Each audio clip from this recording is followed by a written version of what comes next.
సమాజంలో మహిళలకు 33% ఉద్యోగ అవకాశాలు కల్పించిన ఘనత తెలుగుదేశం ప్రభుత్వానిదేనని గాజువాక ఎమ్మెల్యే పల్లా శ్రీనివాసరావు అన్నారు. వీరత్వానికి ద్రాతృత్వానికి మారుపేర్లు మీరు.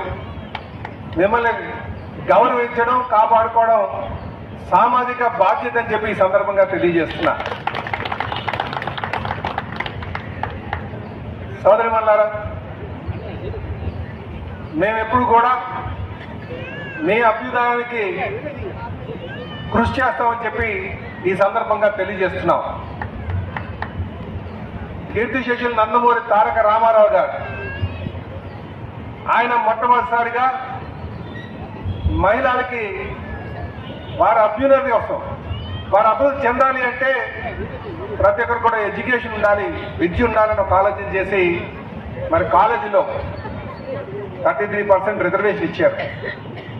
రేపు రాబోయే రోజుల్లో కూడా శాసనసభలో కూడా 33% మహిళా సోదరిమణులకి స్థానం కల్పిస్తామని కూడా ఈ సందర్భంగా తెలియజేస్తున్నాం. అలాగే సోదరులారా, ఆస్తిలో వాటా కల్పించాలని కీర్తిశేషులు నందమూరి తారక రామారావు గారు ఆలోచన చేశారు. అలాగే ఈరోజు డ్వాక్రా సంఘాలు కావచ్చు, ఉద్యోగాలు కావచ్చు, చంద్రబాబు నాయుడు గారు ఒక ఆలోచన చెప్పి ఈ సందర్భంగా తెలియజేస్తున్నా. అలాగే లోకేష్ బాబు ఈరోజు మహిళలకి మంచి సాఫ్ట్వేర్ ఉద్యోగాలు రావాలి అనే ఆలోచన కూడా చేస్తున్నారు. ఎందుకంటే పిల్లలందరూ కూడా మనం బాగా చదివించుకుంటున్నాం. అలాగే యువ నాయకులు పరిరక్షించాలి, కాపాడాలి, వారికి మనం ప్రోత్సాహాలు అందించాలని చెప్పేసి ఈ సందర్భంగా తెలియజేస్తున్నా. అలాగే సోదరులారా, ఈరోజు మనం కూడా అంటే మేము అధికారంలో ఉన్నాం కనుక నాయకులుగా మా బాధ్యత మీ సాధికారం కోసం మేము కృషి చేసినప్పటికీ కూడా మనం కూడా కొన్ని జాగ్రత్తలు తీసుకోవాల్సినటువంటి అవసరం ఉంది. ఒక తల్లిగా ఉన్నప్పుడు మనం ఏ విధంగా ఉండాలి, అదే ఒక అత్తగా ఉన్నప్పుడు ఏ విధంగా ఉండాలని కూడా ఆలోచన చేయాలి. ఒక కూతురుగా ఉన్నప్పుడు మనం ఏం ఆలోచన చేస్తున్నాం, ఒక కోడలుగా వెళ్ళేటప్పుడు ఏ ఆలోచన చేస్తున్నాం అని కూడా మనం చాలా జాగ్రత్తగా ఆలోచించుకోవాల్సిన అవసరం ఉంది. వీటితో పాటు ముఖ్యంగా మగపిల్లలకి చెప్పాల్సినటువంటి విషయం ఏంటంటే, ఆడపిల్లకి right to accept, right to rejection, ఆ రెండు వాళ్ళకు ఉన్నాయని చెప్పాలి.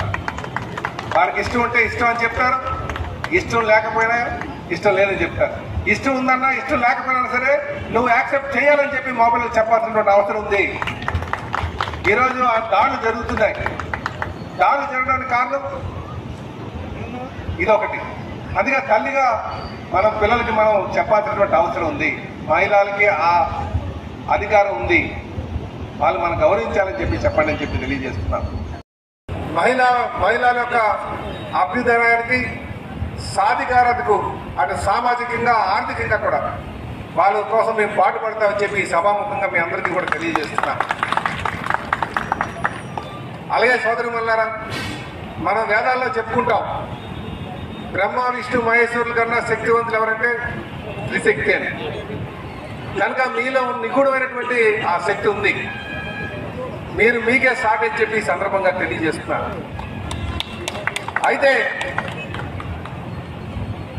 మీరు ఇంటి బాధ్యతలు తీసుకుంటే కొంతవరకు పర్లేదు, కానీ మీరు భర్తకి తోడుగా ఉండాలి, కుటుంబాన్ని నేను కూడా నా కష్టంతో నడిపించాలని ఇంకా ఎక్కువగా భారం వేసుకుంటున్నారు.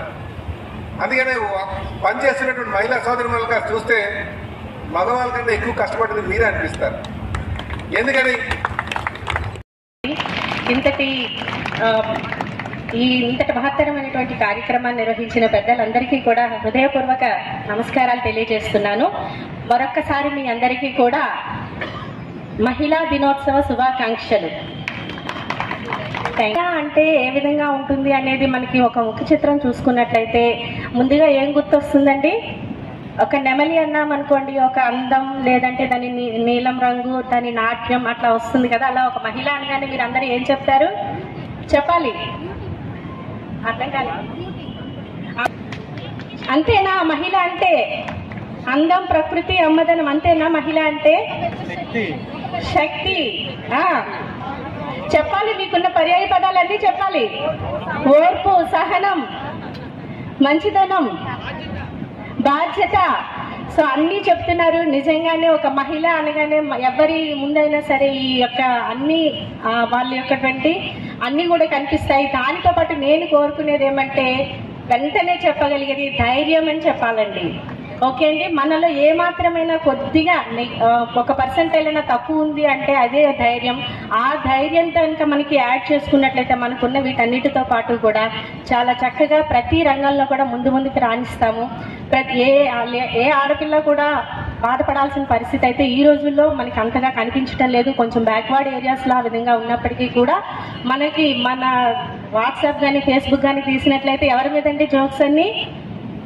మన హస్బెండ్స్ మీద, మన మీదనే మొత్తం అంతా కూడా. అసలు కూడా కిందకి మరలా లాగాలని అయితే చూడటం లేదు. కానీ నేను ఒక బాధ్యతాయుతమైనటువంటి పోస్ట్లో ఉండి మన కాంప్లెక్స్లు కానీ అన్నీ నేను చూస్తున్నప్పుడు కొంచెం అబ్జర్వ్ చేసింది ఏమంటే, ఆడపిల్లల తల్లిదండ్రులకి నేను ఒక్కటి మరీ తెలియజేస్తున్నాను. ఆడపిల్లల తల్లిదండ్రులకే కాదు, మన వయసు వాళ్ళకి కానీ ఆడవాళ్ళందరికీ కూడా మనకి వాళ్ళు ఇచ్చినటువంటి జెంట్స్ తండ్రిగా కానీ హస్బెండ్గా కానీ ఒక అన్నగా కానీ మనకి వాళ్ళు ఎంతో స్వేచ్ఛనిచ్చారు. ఆ స్వేచ్ఛని మనం ఏమాత్రం నెగ్లెక్ట్ చేసినా కూడా అది మనం వాళ్ళకి తీరని పాపం చేసినట్లే. సో అందుకని చెప్పి మనకి ఇచ్చినటువంటి ఈ బాధ్యతని కానీ ఈ స్వేచ్ఛని కానీ మనం ఇంకా వాళ్ళు మన మీద పెట్టేలా ఉండాలి. ఇంకా ఈ ఆడపిల్లలు ఉంటే ఇంకా మేమేమీ వెనుదిరిగి చూసుకోవాల్సిన లేదు అనే ఒక నమ్మకం వాళ్ళకి మరింత పెంచాలి తప్పించి, అమ్మో ఈ ఆడవాళ్ళకి స్వేచ్ఛనిచ్చి మేము తప్పు చేశామేమో అనే మాట మాత్రం మనం రాకూడదండి.